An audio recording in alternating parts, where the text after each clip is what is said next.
ఎంతో టేస్టీగా ఉండే మసాలా మజ్జిగ తయారీ విధానం చూసేద్దాం రండి. ముందుగా ఒక ప్లేట్లోకి కొంచెం కొత్తిమీర, కరివేపాకు, పచ్చిమిర్చి 2, కొంచెం జీలకర్ర తీసుకొని పక్కన పెట్టుకోండి. అలాగే మన దగ్గర ఉండే చిన్న రోళ్ళు ఉంటాయి కదా, వాటిని తీసుకొని శుభ్రంగా కడిగి పెట్టుకొని ఇవన్నీ రోట్లోకి ట్రాన్స్ఫర్ చేసేసి మెత్తగా దంచండి. ఒకవేళ ఇది కష్టం అనిపించింది అనుకోండి, కొంచెం ఎక్కువ క్వాంటిటీ చేసుకునేటప్పుడు చిన్న మిక్సీ జార్ ఉంటుంది కదా, మన చట్నీ జార్, దాంట్లో తీసుకొని మెత్తగా పేస్ట్ చేసేసుకోండి. నేను మా ఇద్దరికే కొంచెం తక్కువ క్వాంటిటీ మజ్జిగ చేయాలనుకున్నాను కాబట్టి ఈ రోట్లో ఇలా దంచేసాను. అంత స్మూత్గా రాకపోయినా కూడా టేస్ట్ మాత్రం అద్భుతంగా ఉంటుంది.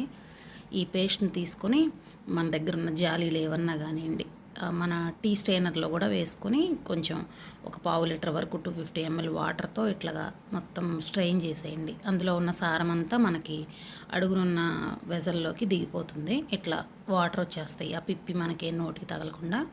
తర్వాత ఒక లెమన్ తీసుకొని ఫుల్ లెమన్ ఒకటి పిండేసేయండి. ఇందులో పిండుకున్న తర్వాత మనం పెరుగు తీసుకొని చిక్కగా ఉన్నటువంటి పెరుగుని తీసి చిలికి ఈ వాటర్లో కలుపుకోండి. మీకు మజ్జిగ ఎంత చిక్కగా కావాలనేది చూసుకొని దానికి తగ్గట్టుగా ప్రిపేర్ చేసుకోవచ్చు.